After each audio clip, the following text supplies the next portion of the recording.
یہودی ہزاروں سال سے حضرت موسیٰ علیہ السلام کی قبر کو تلاش کر رہے ہیں۔ اس مقصد کے لیے انہوں نے بہت سے مقامات کی کھدائی کی، یہاں تک کہ مسجد اقصیٰ کے 3 اطراف میں بھی کھدائی کی گئی، لیکن وہ اپنے مقصد میں کامیاب نہیں ہو سکے۔ مسجد اقصیٰ کا صرف ایک حصہ باقی ہے جہاں وہ ابھی تک کھدائی نہیں کر سکے، اور شاید وہ آنے والے وقت میں بھی ایسا نہیں کر سکیں گے، کیونکہ آج سے 1400 سال پہلے نبی کریم صلی اللہ علیہ وآلہ وسلم نے یہودیوں کے پوشیدہ ارادے سے ہمیں آگاہ کر دیا تھا۔ یہودی مسجد اقصیٰ کے چوتھے حصے میں آخر کھدائی کیوں نہیں کر سکتے؟ کیا فلسطین میں یہودیوں کی مسجد اقصیٰ تک پہنچنے کی کوششوں میں ان کا یہی پوشیدہ ارادہ تو کار فرما نہیں ہے؟ اور وہ کون سی طاقت ہے جو یہودیوں کو ایسا کرنے سے روک رہی ہے؟ حضرت موسیٰ علیہ السلام حضرت عیسیٰ علیہ السلام سے 1500 سال پہلے بنی اسرائیل کی طرف نبی بنا کر بھیجے گئے۔ اگرچہ انہوں نے مصر میں اپنی زندگی گزاری اور وہیں کے لوگوں کو اللہ تعالیٰ کا پیغام سنایا، لیکن ان کا آبائی وطن فلسطین تھا۔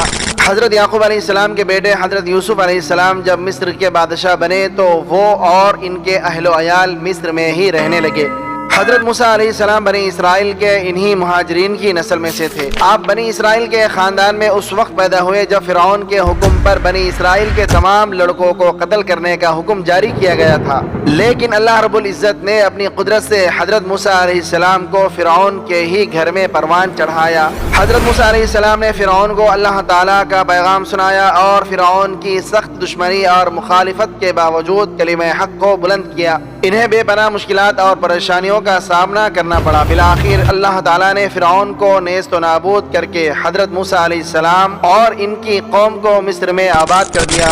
حضرت موسیٰ علیہ السلام کی وفات کے متعلق ہمیں حضرت ابو ہریرہ رضی اللہ تعالیٰ عنہ کی زبانی معلوم ہوتا ہے کہ جب حضرت موسیٰ علیہ السلام کی موت کا وقت قریب آیا تو حضرت اسرائیل علیہ السلام آپ کے پاس تشریف لائے اور کہا کہ میں آپ کی جان لینے آیا ہوں۔ حضرت موسیٰ علیہ السلام نے حضرت اسرائیل علیہ السلام کو اتنا زوردار تماچا مارا کہ ان کی آنکھ پھوٹ گئی۔ انہوں نے بارگاہ الہی میں جا کر تمام صورتحال بیان کی اور کہا کہ یا الہی، تیرا بندہ ابھی موت کے لیے تیار نہیں ہے۔ اللہ تعالیٰ نے فرمایا کہ جاؤ اور جا کر موسیٰ سے کہو کہ وہ ایک بیل کے اوپر ہاتھ رکھے، اس کے ہاتھ کے نیچے جتنے بال آئیں گے ہر بال کے عوض اس کی 1 سال کی زندگی بڑھا دی جائے گی۔ حضرت اسرائیل علیہ السلام واپس حضرت موسیٰ علیہ السلام کے پاس تشریف لائے اور انہیں اللہ تعالیٰ کے فرمان سے آگاہ کیا۔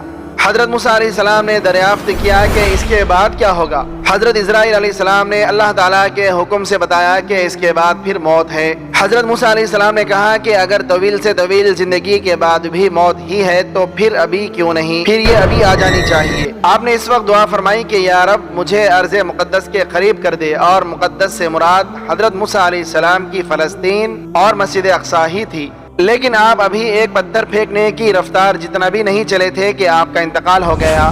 حضرت موسیٰ علیہ السلام کی موت کے حوالے سے قصص الانبیاء میں منقول ہے کہ حضرت موسیٰ علیہ السلام ایک مرتبہ فرشتوں کی ایک جماعت کے پاس سے گزرے جو کہ قبر کھود رہی تھی۔ آپ نے دریافت کیا کہ یہ کس کی قبر کھودی جا رہی ہے؟ تو فرشتوں نے کہا کہ یہ اللہ تعالیٰ کے ایک نیک پیغمبر کے لیے کھودی جا رہی ہے۔ اگر آپ سمجھتے ہیں کہ آپ اللہ تعالیٰ کے وہ نیک پیغمبر ہیں تو اس قبر میں لیٹ جائیے، اللہ تعالیٰ کی طرف رجوع کیجئے اور ہلکے ہلکے سانس لینا جاری رکھیے۔ آپ نے فرشتوں کی ہدایت پر عمل کیا اور قبر میں لیٹ گئے۔ کچھ ہی دیر کے بعد حضرت موسیٰ علیہ السلام کی موت واقع ہو گئی۔ فرشتوں کی جماعت نے آپ کی نماز جنازہ ادا کی اور آپ کو وہیں پر دفن کر دیا۔ ہم جانتے ہیں کہ یہودی حضرت موسیٰ علیہ السلام کو اپنا پیغمبر مانتے ہیں اور ان سے والہانہ عقیدت بھی رکھتے ہیں۔ وہ ہزاروں سال سے حضرت موسیٰ علیہ السلام کی قبر کو تلاش کر رہے ہیں۔ جس طرح حضرت موسیٰ علیہ السلام کی وفات کے بارے میں کئی روایات ہیں، اسی طرح حضرت موسیٰ علیہ السلام کی قبر کے بارے میں بھی کئی روایات ملتی ہیں، لیکن ہمارے لیے سب سے اہم اور مستند روایت وہی ہے جو نبی کریم صلی اللہ علیہ وآلہ وسلم نے بیان فرمائی ہے۔ نبی کریم صلی اللہ علیہ وآلہ وسلم کا فرمان ہے کہ میں شب معراج کو سرخ قلعے کے پاس سے گزرا تو وہاں حضرت موسیٰ علیہ السلام اپنی قبر میں نماز پڑھ رہے تھے۔